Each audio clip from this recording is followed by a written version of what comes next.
Yo, ese, el otro. Novela de Germán Borda. Soy el que observa dentro del espejo al otro. Hoy desde fuera miro los miles de espejos cóncavos o convexos. Siempre soy el que observa y el observado. Hay sombras de ecos misteriosos.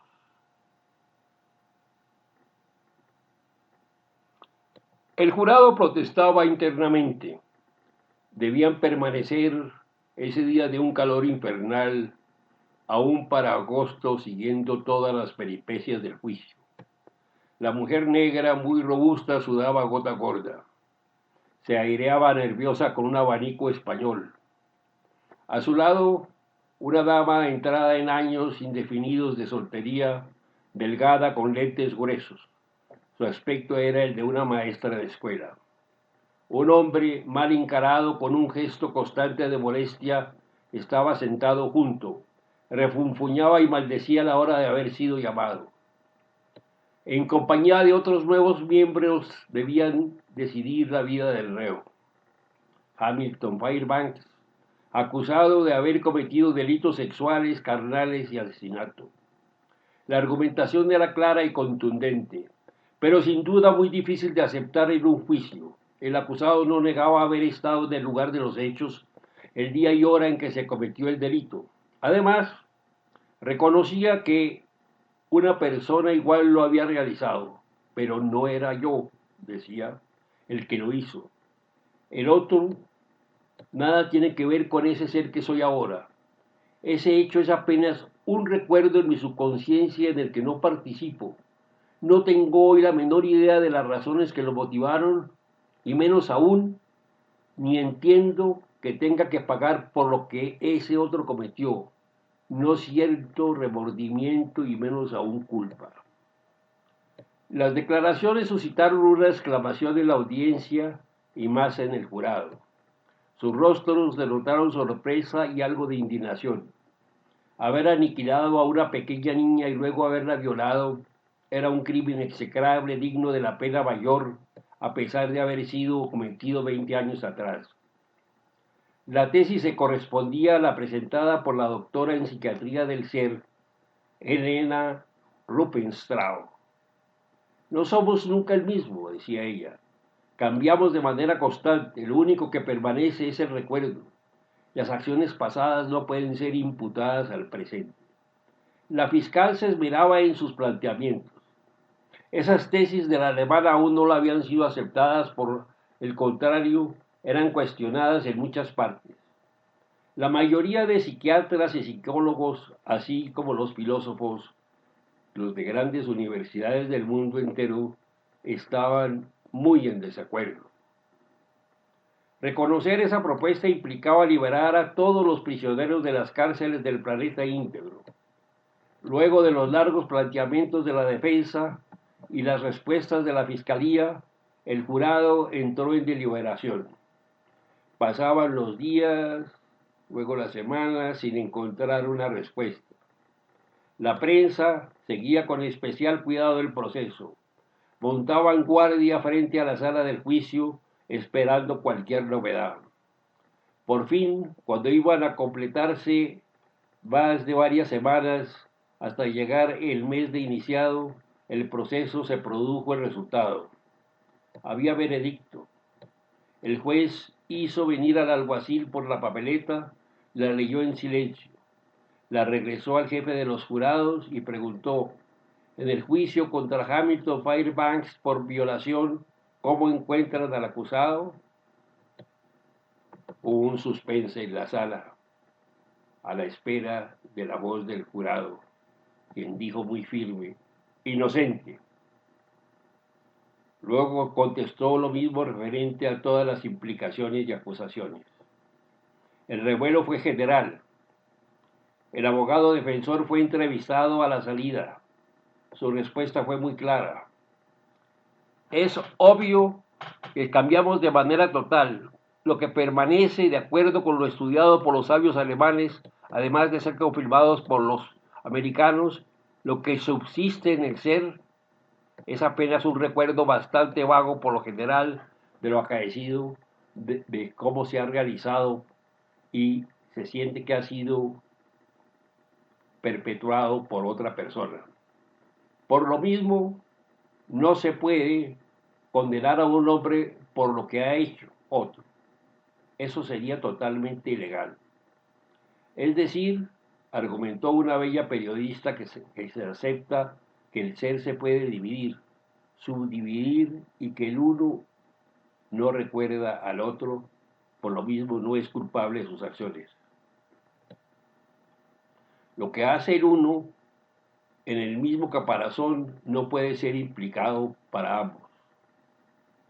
Se despidió presuroso y bajó las escaleras. Las discusiones entre los jurados habían sido intensas. Un antiguo militar, hombre famélico, alargado, con nariz aguileña, fue interrogado varias veces y sus respuestas sirvieron de alguna manera para liberar a Fairbanks. Le insistieron en su participación en las guerras, con interés deseaban saber si había matado a algunos enemigos. Al comienzo sus respuestas fueron incongruentes, imprecisas y vagas. Una ex monja de rara belleza que ocultaba fue la más incisiva. Interrogó áspera y astuta al excombatiente castrense. Por fin logró que confesara muchos actos que llevaron a dar de baja a sus enemigos. Se planteaba un hecho contundente. ¿Era un asesino o no? Matar a nombre del Estado, con o sin uniforme, de alguna manera dejaba de ser ejecución. Y el oficial, de nombre Alexander, dijo que recordaba haberlo hecho, pero sentía que había sido otro, no él. Y el exmilitar se puso de repente al ataque contra la mordaz religiosa. ¿Era ella acaso la misma que había jurado servir a Dios para siempre y se había retirado? También ella, ex monja, la que había postulado como Sor Ágata, poseía la misma sensación. Era un recuerdo el que prevalecía, pero no su conciencia frente al acto. Ella no estaba en ese ser postulante en ese instante, ahora era otra muy diversa. La religiosa se había desvanecido, por lo mismo se sentía liberado de sus votos realizados años antes. Pero algo queda mucho, increpaba un vendedor de seguros con aire de triunfador, metido en una chaqueta de ante con una pipa en la boca, tirolesa, artefacto de barriga prominente. Ese comentario hizo llorar a la antigua directora de misiones. Por las noches de soledad vivo y me siento culpable de haber abandonado la misión que me encomendó Cristo. Luego de repente descubrí que estoy asumiendo la culpa de otra. No sé, sin embargo, si es una disculpa que ejerzo para no afrontar mi responsabilidad. La participación del joven poeta que había manifestado una bulia y desinterés generalizado fue definitiva para tomar la decisión. Muy melancólico, lánguido al hablar, dijo casi somnoliento. Se me renueva con regularidad un recuerdo. Estoy en casa de mis padres. Mi cuarto tiene una bella vista a los cerros que estaban en ese momento límpidos, sin edificios que se ordenaran su vista. Tenía allí un piano de cola. En ese momento pensaba en convertirme en el primer virtuoso del instrumento en el mundo. Me acompañaba mi maestro de piano, un suizo perdido en los rincones del sur del universo, formidable artista, sin medios para demostrar su sensibilidad. Se le paralizó una mano y mi padre. Me es difícil, casi imposible recordar más, pero sé que ese fue uno de los momentos más felices de la existencia. ¿La mía o la de otro ser que me dejó su recuerdo? Y continuó, nada en nosotros permanece. Las manos son diversas pese a que las huellas digitales pueden parecerse. No pensamos lo mismo. Actuamos siempre de manera disímil, nunca igual. Vamos por la vida firmando nuestro nombre de otra manera y siempre diferente a la anterior. La voz cambia, el rostro es distinto, el cuerpo se abulta o disminuye, nada permanece. Las emisoras del mundo entero en cadena, lo mismo la televisión, interrumpieron su programación habitual para dar la noticia del fallo. De inmediato se previeron los cambios que ocurrieron con cierta celeridad. Todos declararon en las cárceles del planeta íntegro que no eran culpables, que eran inocentes. Otro había cometido los crímenes. Pese a las objeciones presentadas por los tribunales, tuvieron que ceder y liberar a todos los prisioneros, aún a los que habían cometido los delitos más horripilantes. Muchos sacerdotes pidieron ser liberados de sus votos, los siguieron cantidades de religiosas. Habían jurado otros, se habían comprometido otras, no ellos ni ellas. Las declaraciones de un sabio inglés, Walter Perkins, fueron muy claras. Esto no es nuevo en la historia, lo que pasa es que hasta este momento no fue consciente. Para el ser se patentiza en este instante. Vivimos un periodo como un ente, al siguiente somos otro. Tenemos que tener esa vivencia con el máximo de impulso proveniente de afuera, incorporarla a nuestra mente. Claro que el mayor problema radica en el manejo del recuerdo.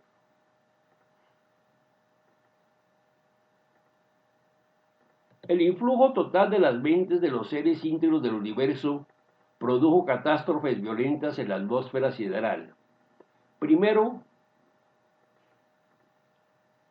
ocurrió eso. Luego se extendieron por los planetas hasta llegar a la Tierra. Del fondo de los mares se imantó el movimiento y las olas respondieron a las mareas de los campos etéreos. Los cataclismos amenazaron a las ciudades y los hombres entraron en pánico. La Central de Cerebros de Alemania decidió estudiar el caso y de inmediato nombró a una pareja, Helmut y Rose-Mary Bruckfeld, ambos expertos en ciencias de la mente, graduados en la Universidad de Heidelberg, y de largas trasnochadas de trabajo intelectual conjunto surgió la admiración, luego el amor y más tarde la pasión. Con el tiempo, la relación declinó sin un motivo real, pero ante los nuevos descubrimientos que Helmut insistía se conocían desde siempre, llegaron a la conclusión. Ellos también ya no eran los mismos, ya muy diversos a los que se conocieron y mucho más diferentes a los de la pasión amorosa y sexual. Una noche de frío insistente polar al que se sumaba una humedad creciente, un viento draculesco sacudía los árboles y luego mecía la casa. Rosemary se levantó, estiró su saco, arregló la falda y con unas pinzas largas en forma de tenazas arregló los carbones de la chimenea. Después, mirando oblicua de lado, evitando sus gruesos lentes, dijo: en verdad ignoro las razones para que permanezcamos juntos. Arqueó las cejas y cerró las manos.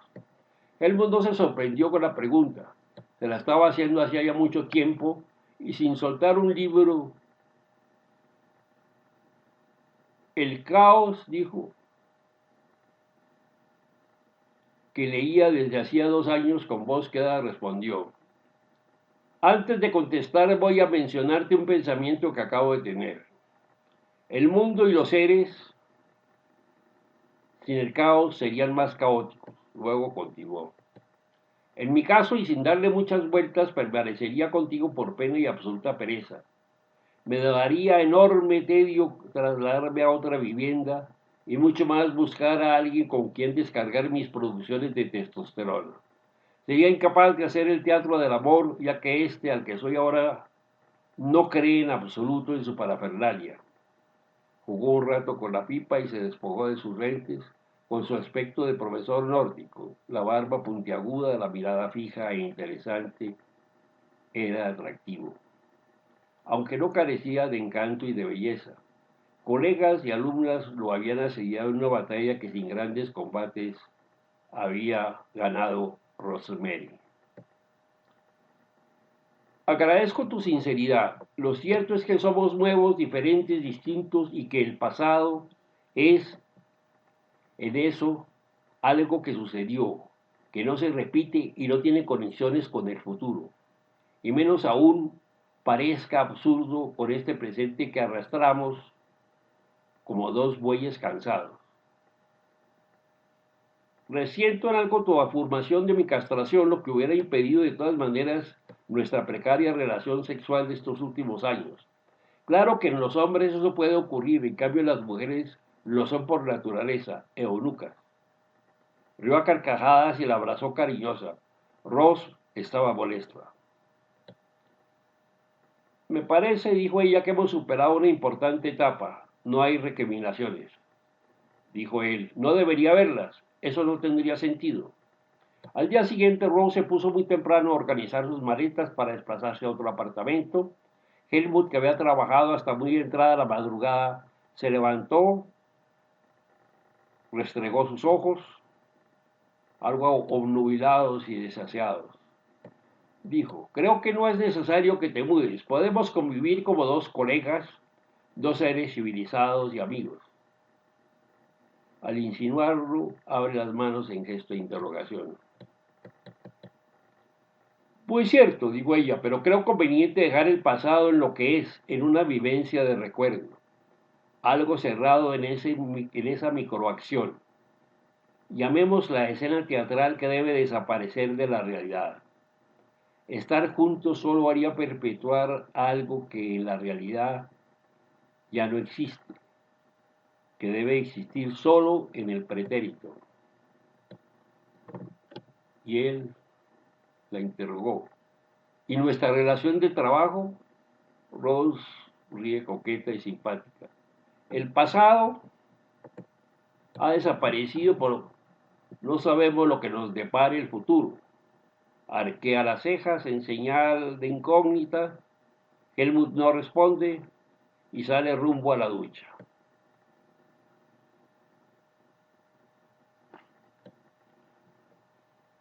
El caos generado por la patentización de los cambios en la personalidad y en la esencia del ser eran gigantescos. Se incumplían toda clase de compromisos de manera premeditada. Muchos renunciaban a obligaciones aduciendo que era el otro el que había realizado el compromiso. Los gobiernos del mundo entero comprendieron que se estaba ante una devastación total de los cimientos del Estado. Helmut y su compañera Rosemary aparecieron como una solución divina cuando propusieron un presupuesto de varios billones para la investigación del fenómeno que, a pesar de la cuantía, las autoridades pertinentes aceptaron. La tesis sí, de cierta manera, es muy cierta, que se cambia de manera constante.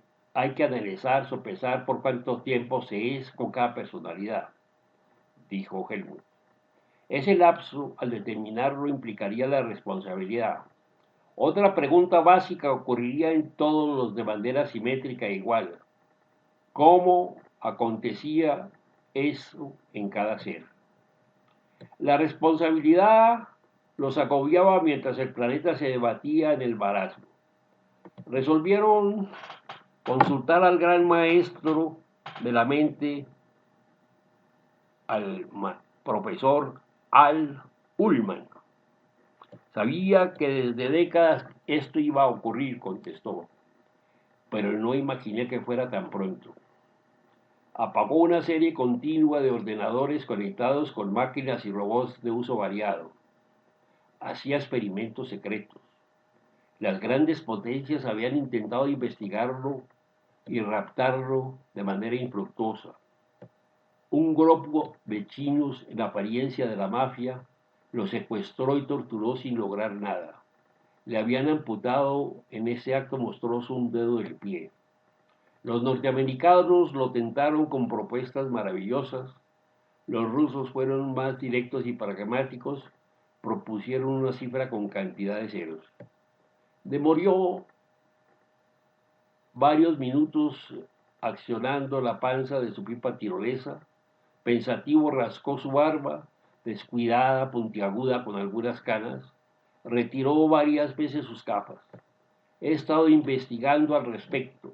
El asunto es complejo. Me ha intrigado la posibilidad de que el ser se autodetermine en esa permanencia que al fin, después de siglos de millones de años, podemos preguntarnos con Shakespeare. To be or not to be. Un ataque de tos ocasionado por el humo interrumpió el discurso.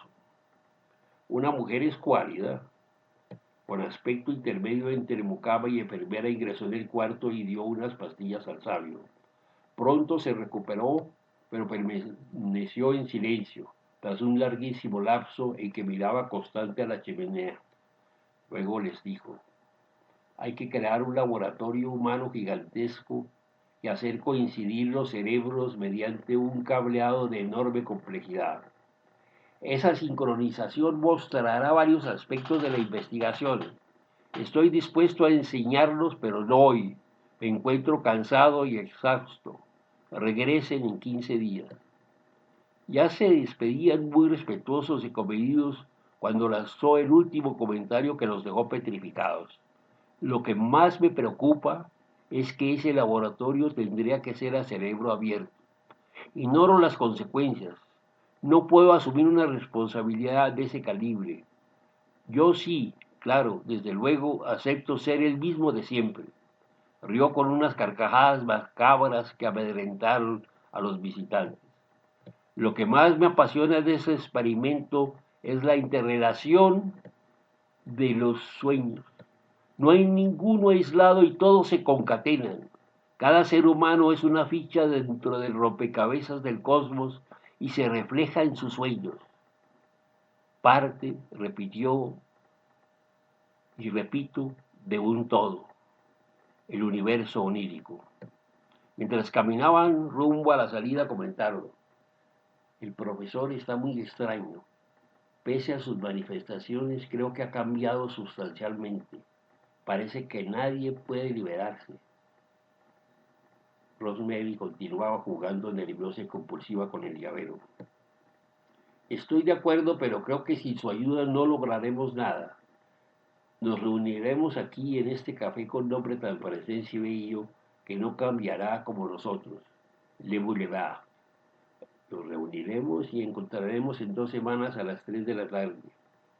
Yo acordaré la cita con el maestro profesor. Au revoir, chérie. Rosemary continuó la caminata desagradada, pensó que estaría un largo rato discutiendo las premisas emitidas por Urban con Helmut. Ambos coincidieron en el mismo pensamiento.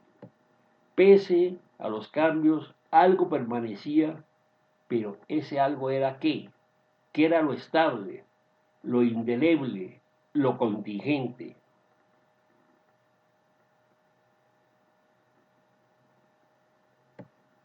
Los manicomios recibieron cientos de nuevos pacientes y los hacinaron. Se convirtieron en un problema de dimensiones insospechadas. Al producirse el cambio de personalidades, lo que se acentuaba día a día, los trastornos mentales aumentaban. Apenas se acostumbraban a una personalidad cuando surgía otra. A veces se ocasionaban cambios de género, personas corrientes con vidas en apariencia cotidianas cambiaban para convertirse en transexuales u homosexuales o viceversa. Ya nadie confiaba en los otros. Podría ocurrir que un trato, un pacto, un negocio era echado por tierra siempre con la misma afirmación. Fue el otro, no yo. Ese era yo, pero he dejado de serlo. El proceso que comenzó de una manera lenta aumentó en proporciones ilimitadas. Cundió en todos los planetas. Es una gangrena incontenible, dijo el presidente de los Estados Unidos. En apariencia, esto no lo detiene nadie. En el New York Times, la portada mostraba a un niño llorando desconsolado frente a un hombre El título era impactante y sintetizaba la situación. Este hombre niega ser el padre. Dice que fue su otro ser quien lo engendró. Le Figaro de París traía un relato completo e impactante. Una mujer narraba sus experiencias. Me levanto muy temprano y por momentos soy esa la que siempre fui, una ama de casa con marido e hijo. De repente puedo sentirme como una cualquiera, una de esas nocheras que desea ubicarse en una de las callejuelas vecinas al mercado a la espera de un cliente. Esa sensación puede durar unos minutos, a veces 1 o 2 horas. Alcanzo a arreglarme, pintarrajearme y me pongo ropa provocativa y seductora. Faldas cortas, tacones elevados y cuando ya estoy lista para salir, otra muy distinta puede surgir. Me siento como una institutriz, me avergüenzo, cambio rápido de atuendo, me abochorno y no acepto la anterior, aunque me digo, esa era la otra. Nada tiene que ver conmigo. Luego, un horrible dolor de cabeza parece que me va a explotar, me domina. Siento corrientes eléctricas de un lado al otro de mi mente. Es horrible, espeluznante, macabro. La entrevista se interrumpe. El redactor dice que los alaridos de la entrevistada se escuchaban a gran distancia y una ambulancia la conduce al hospital.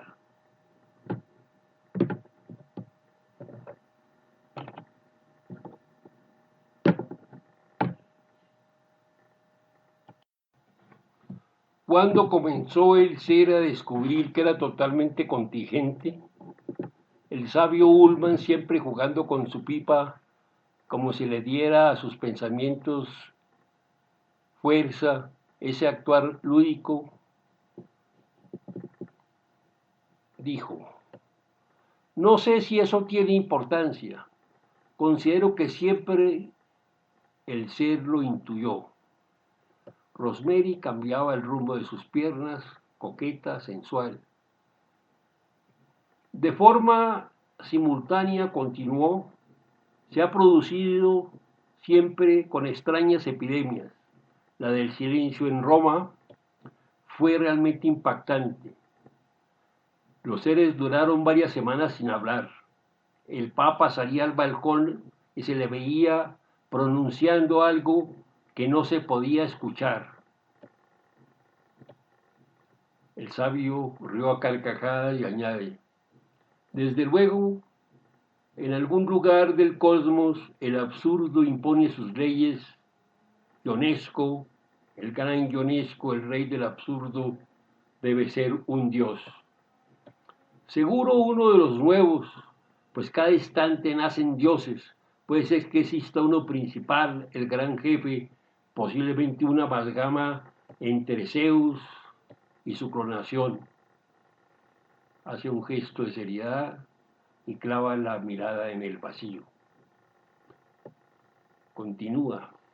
La admirada colega no ha perdido la costumbre que ha sido la constante en muchos siglos de fantasear sobre los dioses, atribuirle a Dios mil cosas. A Ross no le gusta el comentario. Se ha extrapolado el concepto de las 1000 personalidades a grandes de la historia. ¿Cuál Cristo dijo esto o aquello? ¿Qué Napoleón asesinó? ¿No habría alguno de los 1000 Hitlers que era bueno? Sí, ¿con qué celeridad cambiamos? ¿Soy el mismo que entró aquí? Y sigue después de un breve lapso en que parece muy pensativo.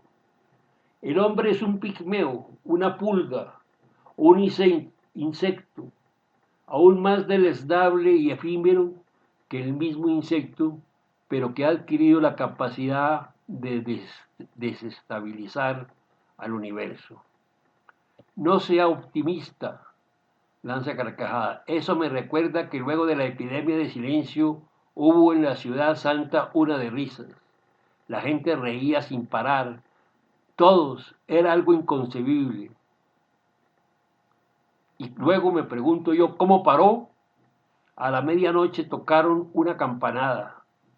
Fue el final y el comienzo del exterminio de otro planeta en alguna parte del cosmos. El Papa salió al balcón, sonrió un momento, luego cayó, dio una bendición urbe et orbi.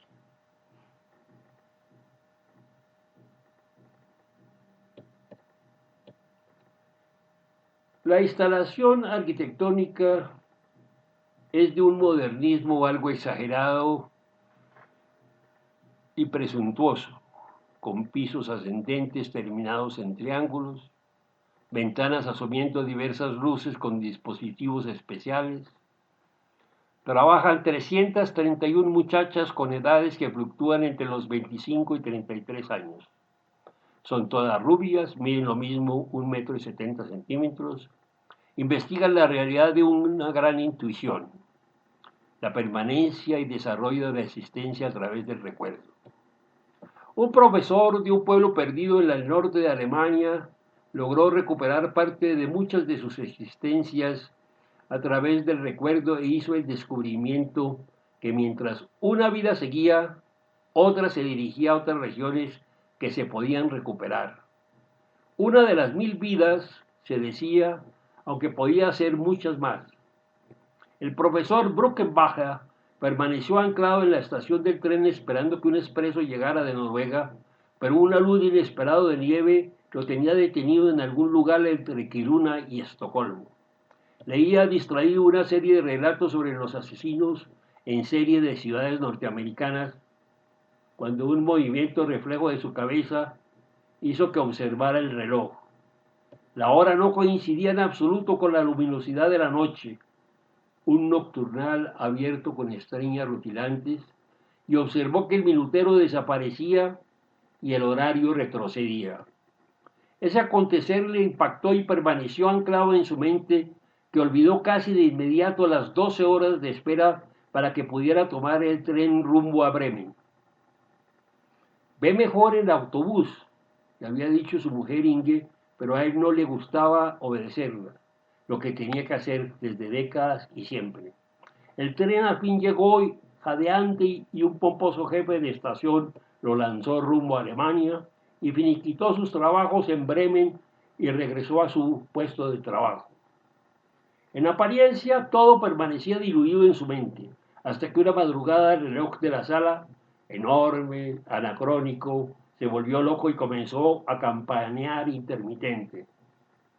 Marcó una hora, 3 menos 3 minutos. Bruckenbacher nunca se enteró si eran de la madrugada o de la tarde, pero en ese momento comenzó a vivir su otra existencia, la que partía de la estación del tren, de ese tren a la espera. Un aviso en el periódico lo alertó. Era el candidato perfecto para la inspección de las vidas del recuerdo. Tomó su traje azul marino, lo planchó, adicionó una corbata compañera, su gorra de pensionista. Solo le faltaban unos meses. Me vas a volver loca, dijo ella. Más de lo que ya estás, imposible, dijo él. Ella rió. Un burro diciéndole orejón a otro. Se revisó en el espejo. Mejor no vas a estar, dijo ella. Vete ya, y salió después de besarla en el cachete y tocarle las nalgas, y casi le dice muy valeroso, has engordado. La empleada del Instituto por el Análisis Vital del Recuerdo parecía una noruega, grande, fuerte y como si le hubieran extraído todo el sentido del humor. No levantó la vista de un rimero enorme de papeles hasta que, después de algunos minutos, sus ojos helados, fríos, gélidos, lo observaron de arriba abajo.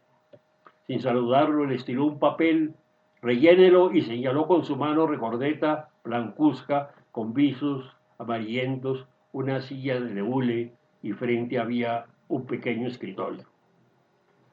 Fue aceptado de inmediato. No había mujeres entre los escogidos.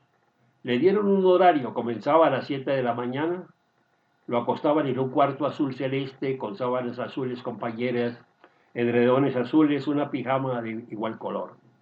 Colocaban la música de las estrellas que lo había sido siempre nombrada, extrayéndola de un hemisferio ultraboreal por medio de un aparato sinusoidal.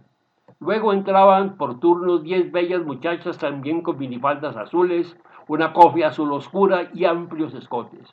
Hacían una reverencia, luego una genuflexión, se acostaban en lechos paralelos con unos aparatos indefinibles en los oídos y varios cables que los ubicaban en diversas partes del cuerpo.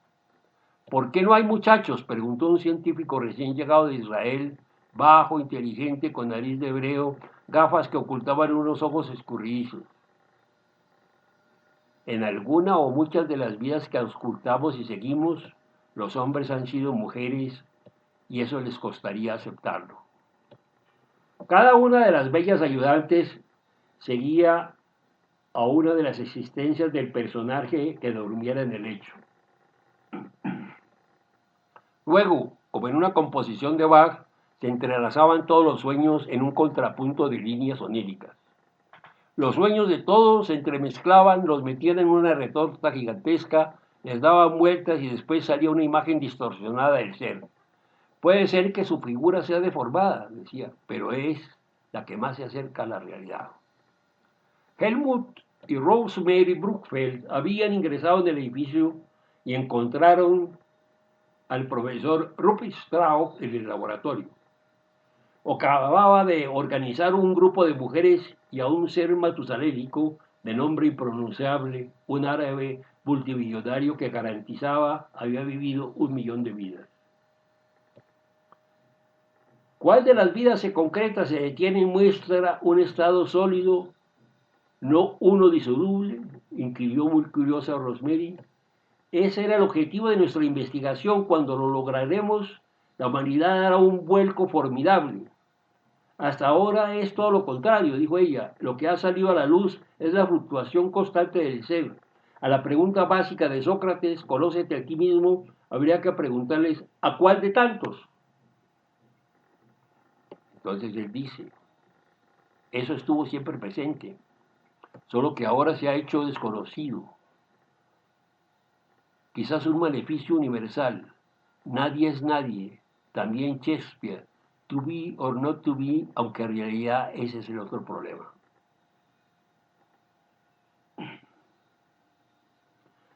Aunque tú has sido un actor de ti mismo, has actuado en todos los papeles. Eres el otro, el que te mira. Eres tu propio público, nadie te conoce, es imposible amarte, dijo ella, y Helmut no le contesta. Se retira airado. Le sorprende en ese paseo lo que hace para liberarse de su mal genio.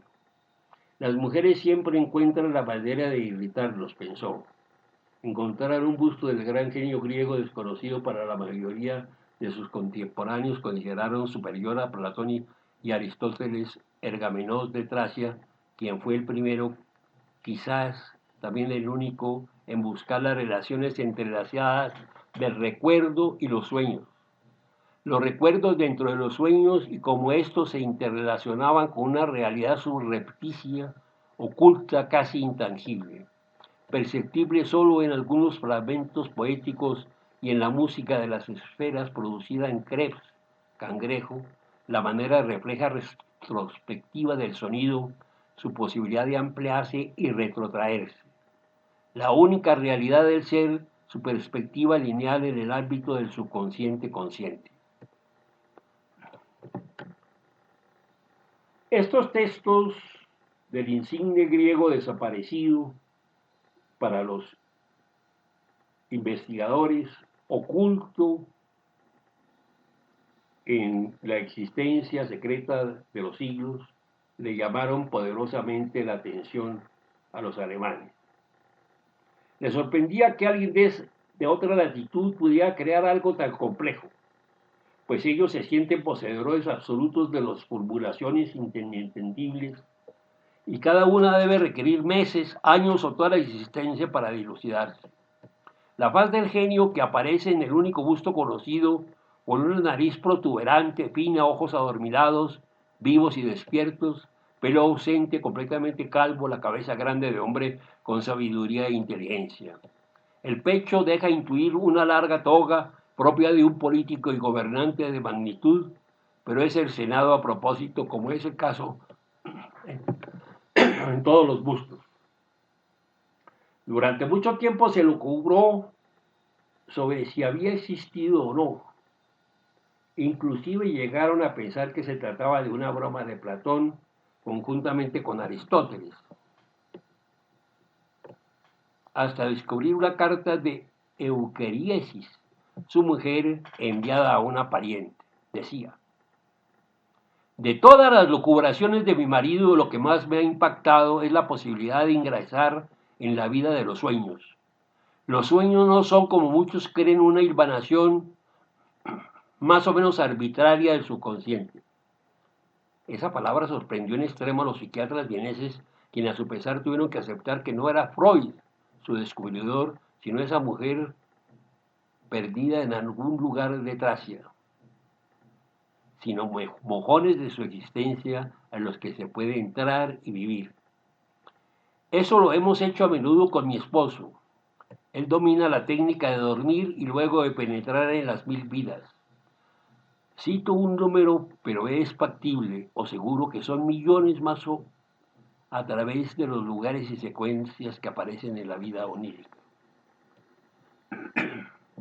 Se supo que el sabio filósofo y el primer psiquiatra de la antigüedad había construido en una de las playas de la idílica Grecia una casa frente a una serie de columnas a manera de un oráculo.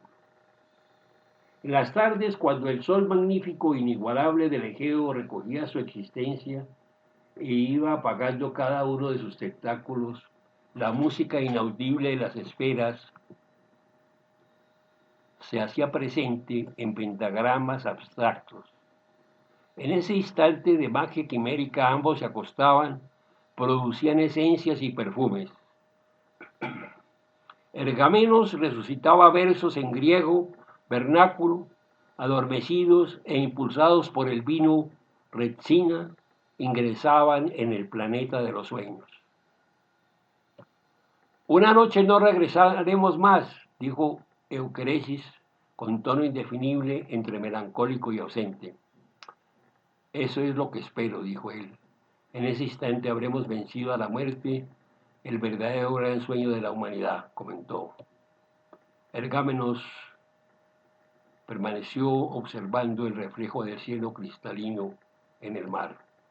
Sobre la muerte de la pareja se lo cubrió durante siglos y décadas de siglos.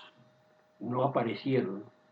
Sus cuerpos que sospechaban los habían dominado las aguas, ahogándolos, aunque una pitonisa de nombre oculto que vivió siempre de noche, solo y las de luna, el resto en cuevas, sabía el destino de los esposos. Adalbert Schmidt-Boch se adscribió de inmediato a los descubrimientos sobre las nuevas dimensiones de la existencia humana. Su larga trayectoria como inventor y profesor daban una enorme credibilidad a los nuevos hallazgos. En una conferencia mostró su entusiasmo sobre los terrenos nuevos que definió así. Quizás lo más interesante son los territorios inexplorados donde se mueve el ser en sus existencias colaterales. He usado ese término para indicar cómo cada humano se bifurca en cientos de personas humanas y en tantas otras personalidades, en millones de ámbitos físicos inimaginados y desconocidos desde hace unas décadas para todos los seres. Estoy inventando una especie de macroscopio que analiza el ente y en especial en qué se convierte el original cuando se desplaza en el recuerdo. Me hago la pregunta, ¿en ese instante se transforma en otro? Es decir, una autoclonación, o permanece en esencia el mismo. ¿Cómo puedo analizarlo? Es algo que ha tomado cantidades de mis noches que han sido y atacadas y ubicadas por la vigilia. No somos nunca el mismo. Aunque estemos frente a nosotros mismos, somos personalidades fluctuantes. Entonces, ¿qué queda de ese testigo que vive las mil vidas? ¿Regresa? ¿Vuelve a ser? ¿Se diluye? ¿Desaparece siempre?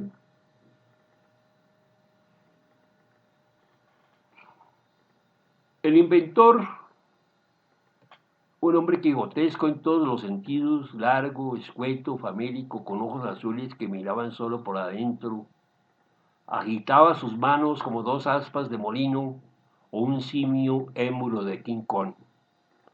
Teatralidad y parafernalia, mientras eufórico lanzaba sus teorías con voz altisonante, carrasposa y aterrorizante. Más tarde llevó a su amante a un restaurante italiano.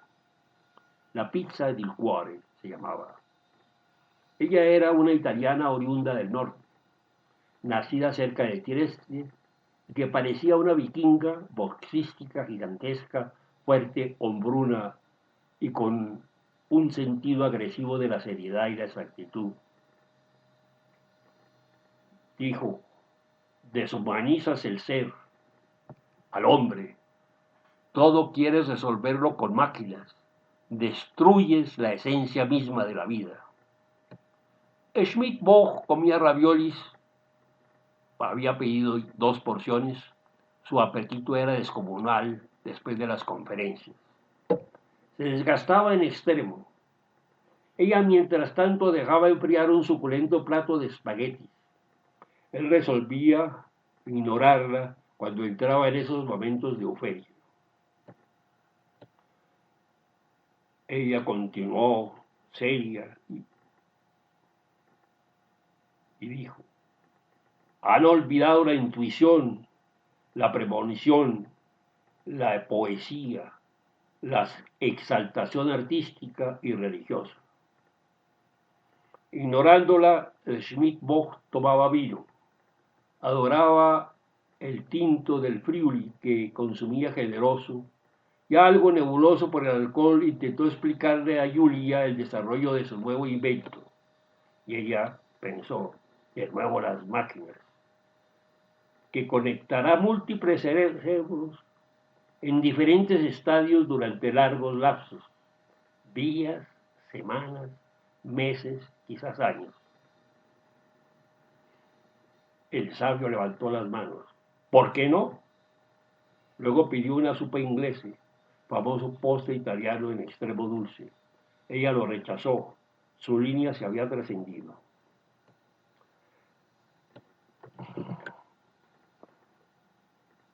¿Sabes lo que es el contrapunto? Permaneció pensativo durante un breve lapso, observó una pareja que lo distrajo un momento, luego reincorporó su pensamiento. Se multiplican las voces, las melodías, las líneas, todo parece diverso y al final se compagina en una sola estructura sólida, compacta, unitaria. Ella se aburría. Intento probar que los sueños, los recuerdos de todos los seres están entrelazados, compaginados, tal como ocurre en una composición con el contrapunto, que quizás todos los seres somos uno y uno solo, un único ser que nunca muere.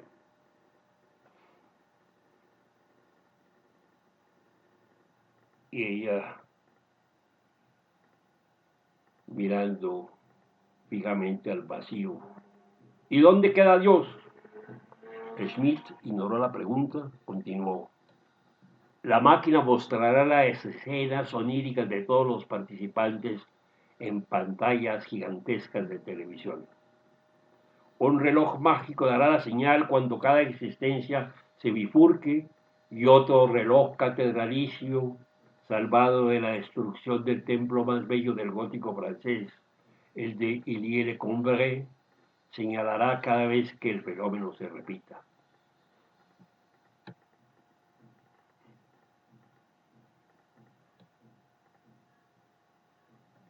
El japonés era extremadamente alto para su raza, sabio en varias disciplinas, en especial es un médico de rara intuición. Bastaba que mirara a un enfermo para que supiera muy bien la enfermedad que tenía. Si el caso se dificultaba, le tomaba los dos pulsos simultáneamente en las dos manos. Cuando lo llevaron a la inmensa sala donde tenían los cuerpos de los muertos vivos, echó una rápida mirada. En un inglés perfecto, aunque con algo de acento nipón, dijo enigmático: han muerto en su vida de las vidas oníricas, pero están vivos en esta. Por eso parece que estuvieran en coma. Luego paseó por entre los miles de lechos y corroboró su teoría.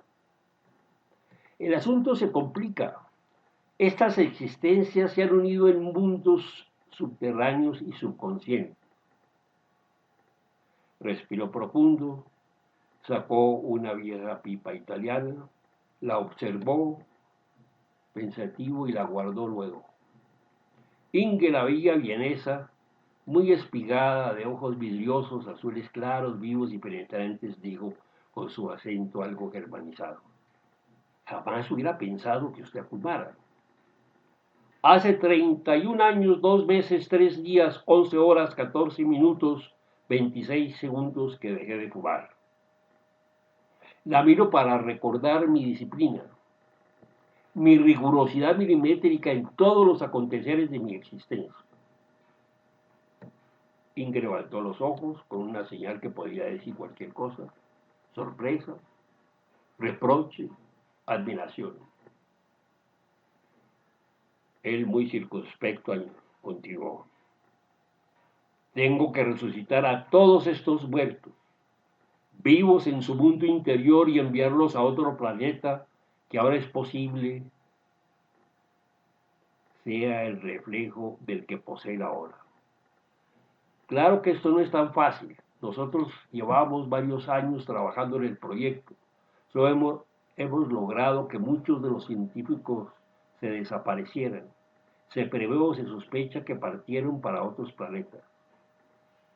Suspiró mientras lanzaba una mirada seductora y añorante al canal de la luz. Al japonés no le gustó el comentario. Estudiamos, pues existe la posibilidad de que nadie haya muerto, que todos estén vivos a partir de un instante de desviación en sus existencias. Y ella dijo: formidable, no lo hubiera sospechado.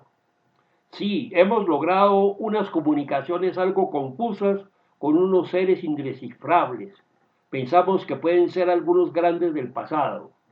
Una conversación podía tener como interlocutor a una mente como la de Leonardo da Vinci. Y salieron rumbo a la cafetería. Frente a 2 cafés italianos guardaron silencio. De repente un árabe con aspecto muy claro de serlo se les acercó. Conozco al dedillo sus teorías, por lo que ustedes ignoran es su origen real. La austríaca, algo molesta por la intromisión muy seca, añadió: ¿quién es? ¿Cómo se llama? ¿Qué hace? Usted, como toda la humanidad, se mueve entre unos parámetros estériles. ¿Qué importa cómo me llamo? Ibrahim al-Kabal o Yusuf Serafat, es igual. Lo fundamental es lo que voy a decir. Espero y deseo ser importante, dijo el sabio, pues estaba muy molesto. Voy a leerles un escrito encontrado labrado en una pared secreta de la mezquita privada en la vecindad del Alhambra. Sacó unas antiparras viejas remendadas con un esparadrapo andrajoso y sucio. Comenzó a leer despacio. La existencia es un rompecabezas que armamos en todos los instantes de nuestras vidas, hasta el golpe del ala de una mariposa para que se resquebraje y caiga al vacío. Abdullah al-Jamir, sabio de todas las ciencias, vivía en un rincón recóndito del Albaicín en Granada. Rodeado de aparatos extraños para la mayoría, simulaban los antiguos de navegación, astrolabios, brújulas, compases, pero tenían otras funciones conocidas solo por él. Quizás por esa vía descubrió que el universo, el cosmos, es solo una fantasía de todas las mentes creada en los siglos integrales durante el sueño. Ese descubrimiento no lo impactó. De alguna manera lo intuía y lo sabía desde niño. Al penetrar en esos terrenos oníricos en el que estaban presentes todos los hombres, encontró una serie ilimitada geométrica de espejos. En ellos se duplicaban los seres y sus sueños. Comprendió. Bastaba que alguno se despertara para que el universo se resquebrajara como un papel en cenizas por todo el cosmos. Aterrado, corrió y se adentró en su espejo y bajó por los círculos de sombras. Solo hasta ese punto pudo seguirse su huella. Ese hombre que se sepa, dijo el árabe, solo escribió una sola carta en su existencia.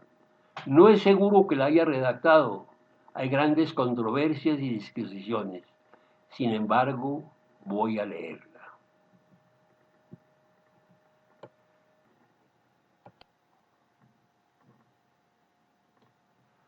Rose estaba muy esbelta y bella para su edad. Era indefinible, incalculable y secreta y oculta. Podía lucir con mucha gracia su vestido de baño y nadar como una sílfide. Regresaba al lugar donde la esperaba Helmut, disfrazado de turista con una camiseta a rayas, un gorro que cubría su rostro y un periódico caído en la playa. Pensé que podía olvidarte con facilidad, pero con esta escenografía marítima, el aire de poesía convertido en sagas del océano, es imposible. Y ella dijo, a mí me ocurre lo contrario. Creo que me eres completamente indiferente y a la vez estupefacto. Ya te olvidé para siempre.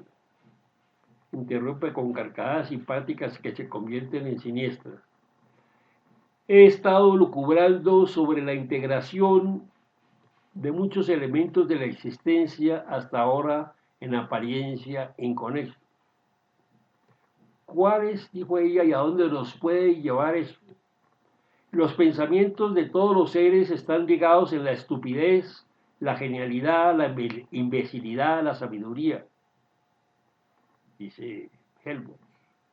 Ella se despereza y simula un bostezo de aburrimiento. Oye, ¿no podríamos bajar un poco el nivel de las conversaciones? Este ambiente incita a descansar. Helmut parece no escucharla. Lo del todo creo es una vieja teoría que en mi muy modesta opinión no se puede probar, solo lucubrar. Ya esgrimes tu ilógica femenina para reducir el nivel de la conversación. Abre el diario y lee en voz alta. Rose está lista para entrar al mar, le molesta la interrupción. Las desapariciones se están produciendo en todas las latitudes. Seres que no regresan a sus hogares sin explicación. Se calcula que la población mundial ha decrecido en un 60% en los últimos años. No hay nuevos muertos en los cementerios. ¿Dónde han ido a parar estos hombres y mujeres? ¿A una nueva existencia? ¿A un planeta diverso? Se vaticinan varias epidemias. Ross, ausente, observa el océano. Su faz adquiere una expresión de ensoñación poética. Es posible que tengas razón. Nuestras vidas son como dos gotas de aguas. Estas se unen por una milésima de segundo, se desligan luego para encontrarse quizás en miles de años, cientos de siglos. ¿Qué importa? El tiempo no existe. Es una invención producida por el sol. En verdad, eso lo leí en una novela, no sé si está inédita, y Amalfi se llamaba el capítulo. Dice él. Concepción válida solo para los humanos, continúa Rose. Para los animales y las pérdidas, el tiempo es eso, lo que es, que no existe. Y entonces él pregunta, ¿y el escenario para esa parafernalia? El océano, una mínima réplica del cosmos, donde como todo es una retorta gigantesca. Allí se une la integridad en una amalgama total.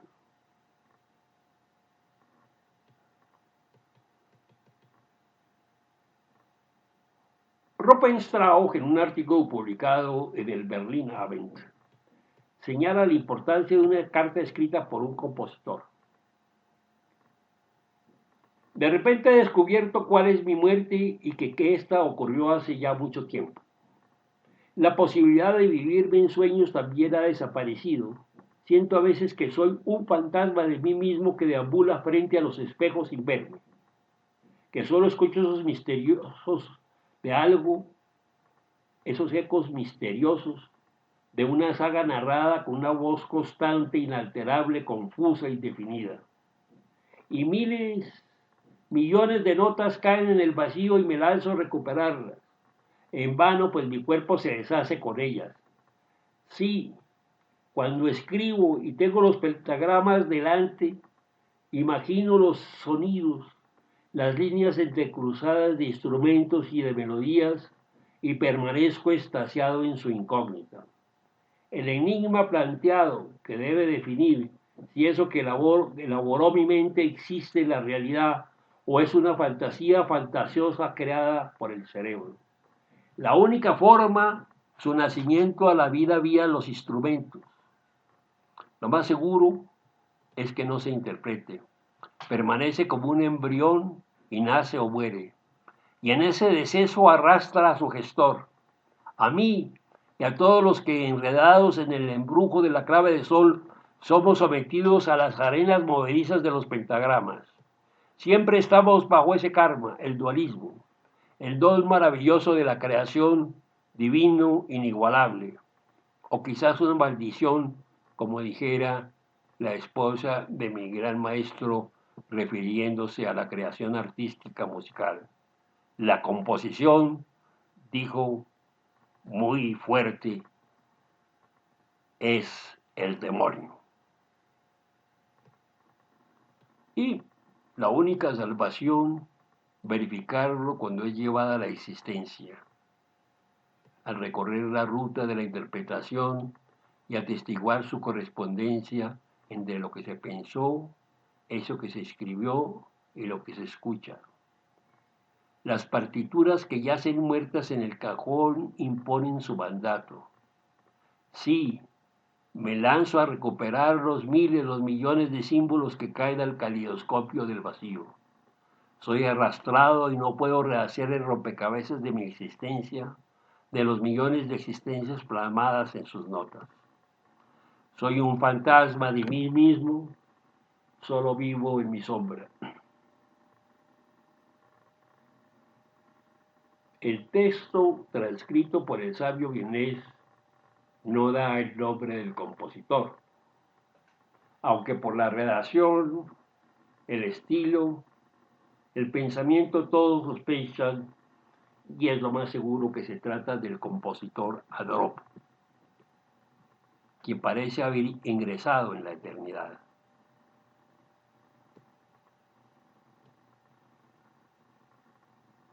Un jovencísimo con muchísimos incontables años. La respuesta de Strauss abre otras compuestas. Puede que esté de acuerdo con un elevado porcentaje de lo expuesto por el compositor. Al componer, escribir, esculpir, pintar, extraemos la vida de un ente subconsciente. En el caso de la música, ese ser permanece larvado, listo a ingresar en el gran teatro, recreado por la orquesta, la mano mágica del director, o a morir, según el autor de la misiva, si no se gesta el milagro.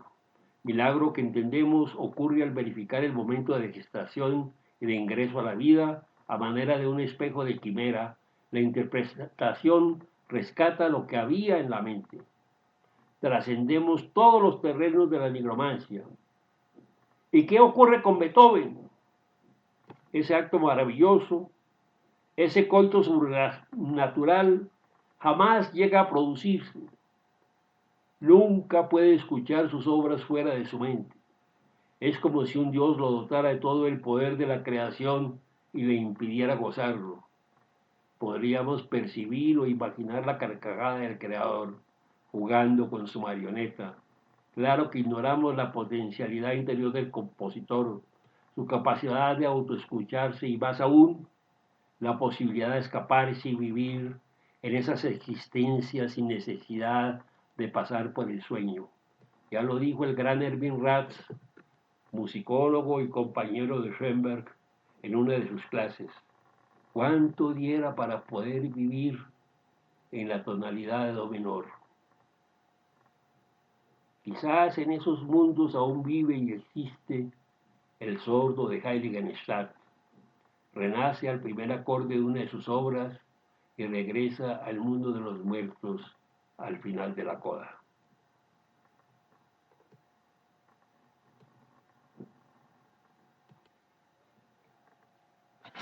El nombre de Rupenstrauch creó muchas controversias. Existe una famosa investigadora con ese apellido y un gran profesor con el mismo nombre exacto. Se ha discutido sobre el origen del apellido. Unos dicen que es de ascendencia checa, otros húngaro y los más que es auténtico alemán, descendiente directo de los más antiguos germanos. Ambos se han dedicado al examen e investigación de la multiplicidad de las existencias, la investigadora y el famoso profesor. Ambos han aportado enormes conocimientos y descubrimientos a la futilidad de las teorías sobre la autenticidad de la identidad. Y ha surgido la gran pregunta: ¿se trata de un mismo ser en dos de sus facetas o uno solo bifurcado?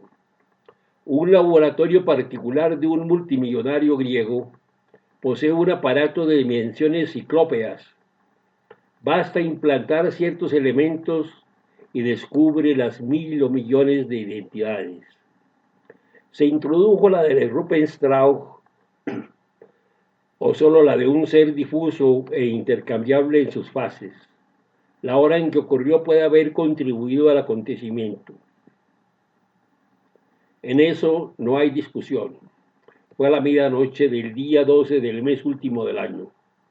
Unos relojes movidos por la poesía, los flujos y reflujos del mar Egeo, la ensoñación de las pirámides mayas, las melodías de la selva de Maripí, la brisa de los arbustos de sus sueños. Gracias a todo eso, sus minuteros avanzaron en perfección al llegar a los números romanos, egipcios y mayas de la medianía de la noche. Todos los relojes del universo se detuvieron. Fue un solo segundo, pero hacía millones de años que el tiempo no se detenía. La hecatombe, cuando reiniciaron la marcha. Las millones de vidas de los Rupenstrauch sintetizaban la historia del hombre y la mujer.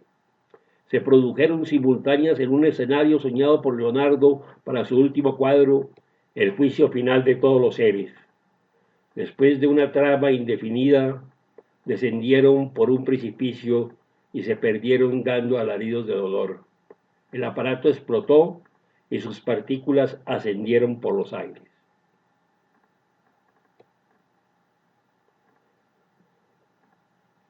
¿Cuándo comenzó la epidemia del silencio? Es en verdad misterioso. Algunos señalan una madrugada en una de las playas más recónditas y escondidas de Borneo. Faltaban exactamente 3 minutos para las 3 de la madrugada. Otros opinan que al contrario pasaban 3 minutos de las 3. Una indígena, Dayak, con el cuerpo sobre sus rodillas, rezaba en voz alta, concentrada. Sentía a Alá cerca, en un estadio vecino al misticismo. Muchas mujeres la acompañaban en su busca de Dios, cristianas, budistas. De repente la voz se fue ahogando en las gargantas. No deseaban hablar. El silencio había ingresado en sus mentes. Aquí se dice, lo comentaban investigadores y sabios, que un mosquito con 2 patas y un cacho enfrente se reprodujo a velocidades siderales y transmitió la epidemia. Primero las mujeres del Asia, luego las europeas y después se expandió por todos los habitantes del universo. Luego el silencio, ya poderoso, extendió sus tentáculos, acalló poco a poco al viento, se detuvo en unos ramajes de Maripí, del Magdalena medio colombiano, escribió unas melodías similares a un pífano gigante y se cristalizó. Su fuerza se concentró en los mares y detuvo la zigzaguante sonoridad de las olas. El último sonido que se escuchó en el planeta provino de una campanada casi sorda, emitida por un templo románico en el norte de Francia que se había sumergido en el mar. Los relojes continuaban su marcha, pero en un silencio absoluto. Por el Graben, la famosa tumba que conserva el halo de la peste para toda la eternidad, calle de Viena, marcharon los enanos. No se escuchaban sus pasos, tampoco el jadeo del cansancio. Venían de Siberia. El silencio ingresó a los tapices de las mil vidas, a los reflejos de sus existencias en espejos cóncavos y grandes transformaciones se anunciaban. Quizás nadie ha muerto, todos permanecen en estado del sueño, listos para escuchar la melodía que los lleve a la otra vida, esta. El sabio Adorno, inventor del aparato que puede entrar hasta los más recónditos lugares del cerebro y descubrir sus existencias, es de los pocos que logró abstraerse de una secuencia de la epidemia del olvido, el sueño. Luego del silencio se produjo un adormecimiento letárgico en los animales. Las calles estaban llenas de gatos y canes dormidos. Canarios se habían caído de sus columpios y yacían profundos en la base de las jaulas. Los mosquitos, los últimos en ser presas del nuevo cansancio, del nuevo contagio, la transmitieron a los humanos. Los seres aparecían recostados sobre los escritorios, dormidos en las sillas de autobuses y trenes, sentados en los andenes, otros permanecían en sus lechos. Con enormes extremidades, redes incontrolables, el sueño se expandía y envolvía con sus tentáculos a todo lo viviente. Llegó hasta las raíces de los árboles, ascendió por sus entrañas y los recostó en su propia sombra en los ríos. Su abanicar suave se aletargó y permanecieron estáticos. Sus vidas anteriores se reconstruyeron en la filigrana de los aires y los vientos. Algo comprendió Adorno y lo escribió en su diario. Nos enfrentamos a la realidad. Quizás la hemos eludido durante mucho tiempo. Es imposible asumir la imposición de la transmutación del no ser, el paso continuado de una existencia solo firme por segundos a las siguientes. No nos da tiempo para percibirlas, de verificar y autenticarlas. Más adelante continuó. El silencio me ha apartado del constante desvarío de esta locura. Todas las mil existencias se presentan frente a mí. Las veo con la secuencia de un film interminable. A veces creo que he vencido al sueño. No me he liberado del silencio. Camino, grito, muevo las manos, palmoteo y no escucho nada, pero me adormento. Culpa ha sido todo, todos y todas en las mil dimensiones. No se me escapa una sola existencia. ¿Soy acaso responsable de sus acciones? Fin del mundo, exterminio. Quizás si logro apresar una sola de mis millones de vidas pueda salvar a la humanidad. ¿Acaso importa? ¿Tiene algún sentido? ¿Tiene sentido vencer la infatuación, el engreimiento? Ese que nos ha permitido sentirnos superiores a Dios, tanto que pensamos haberlo creado, luego extrapolamos y decimos, creados a su imagen y semejanza, después en el colmo de la soberbia, del envanecimiento y del absurdo, creemos ingenuos que lo hemos asesinado, o aquel filósofo que le extiende un certificado de defunción. En los millones de vidas escucho las voces de todos hablando, diciendo y parolando, disparatando. Si se hablara solo de lo que se sabe, casi nadie musitaría palabra. Debo recuperar mi yo, reconstruirlo. La única forma es permanecer en una de mis vidas. ¿Cuál? Debo pensar a la que ingresé a uno de los sueños, pero pasan todas con tal velocidad que me es imposible recuperarla. Estoy en una mezquita, arrodillado, rezando. Soy un explorador inglés en el África con casco de corcho, pantalón corto. Un fraile dominico que pasea por el claustro con un misal en la mano. Soy la escucha de una sinfonía que dirige muy mal Beethoven. No oye nada, ni siquiera los errores. Tengo que lograr soñar dentro del sueño. He pasado por muchas vidas y enormes posibilidades, las existencias íntegras de la humanidad, y de repente en la pesadilla de un sueño que me ubica en una planicie de arena, soy uno de los granos que se multiplica ilímite. Es la conjunción con el universo.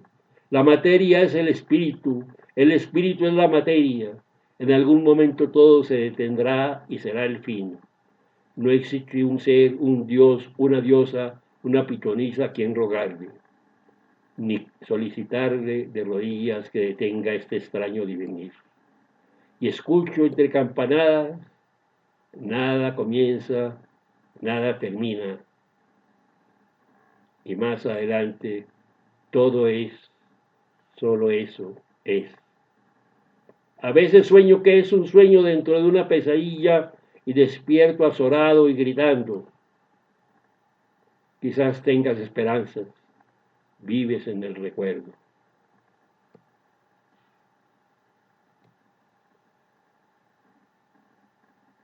Los poetas, los músicos, los creadores no sintieron el impacto de los cambios a las nuevas vidas. Estaban habituados a pasar de unas a las otras, aunque percibieron con extraña fuerza la necesidad de salvar a la humanidad, convertirse en sus redentores.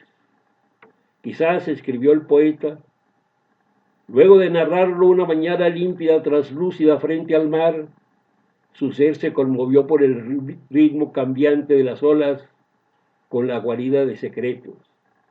Creí que conocía el sonido de las campanas, sus diferencias, su ser, la estructura de sus entresijos. Estoy seguro de que viven las mil y unas vidas, pero el sonido de la campanada que despierte a los humanos de su letargo, de su existencia en los sueños, se ha perdido transportado por los alcatraces, oculto en sus sonidos guturales, disperso en su graznido incongruente. ¿Podremos acaso recuperar el tañido azul de las tardes en el valle de Umbría? Y el escritor escribió, solo se ha salvado Sísifo y sus mil montes, asiente cargando una piedra monumental, inconmensurable, que le cercena la espalda, e ignora que es una piedra reflejo de sí mismo, que no existe él ni el reflejo, que es una presunción de alguna mente. No importa, asciende dotado de un vigor indescriptible. El mito y el castigo se amplían y la cima siempre está más lejana, inalcanzable. Cae y reinicia. Se derrumba, comienza de nuevo. El tiempo es ilímite, lo vence. Por fin lo vence. Llega a la meseta final, deja la carga, descansa y cuando va a observar el panorama del universo, nubes grises compactas lo cubren. Los dioses se han apiadado en vano de su tormento. El escultor, con su cincel mágico pleno de entelequias, ha descubierto el universo de los reflejos. Los millones, billones de espejos aún se escuchan en ellos los pasos de los emigrantes de planetas y mundos, a otros mundos y otros planetas, transgrediendo los límites. Una música etérea, destilada, acompaña su paso, se multiplica y sin cesar copia, rehaza, clona, los espejos se reproducen a sí mismos. Los reflejos absorben las luces íntegras de los soles, de las estrellas. Sin darse cuenta, el escultor abandona su creación e ingresa al laberinto de los reflejos. Rosemary y Helmut se han encontrado de nuevo. Un nigromante sobreviviente los condujo a una meseta marina. El mar ha cesado su movimiento y se concentra en círculos compactos rehaciéndose. A un costado del universo, espejos, ellos se aman. El olvido ejerce su fuerza. Han coincidido en una de sus existencias. El viejo Rupenstrauch camina absorto, pensativo por la playa, rumbo a la pareja. Algo jorobado, sus gafas redondas, gruesas, muestran un panorama gaseoso. Lleva una americana marrón y unos pantalones desteñidos, su cabello desordenado. Vengo de intentar reconstruir los rompecabezas del vacío. Caían desilvanados en los precipicios. Ellos lo miran sorprendidos. ¿Y la salvación? Preguntan. He mirado con el calidoscopio y solo produce voces incongruentes, ninguna imagen. La salvación es el comienzo, posible solo cuando todos fenezcamos en el holocausto final, total. Luego se reiniciará, será el eterno retorno. Entra sin despedirse a uno de los espejos. Su reflejo permanece en el aire y luego se diluye. Helmut descubre que Rosemary ha desaparecido. Sabe que él es ahora el último ser sobre la tierra. Una visión le muestra las ciudades desnudas, abandonadas, sin seres, circundadas por vientos tétricos. Los animales absortos por su reflejo también se han esfumado.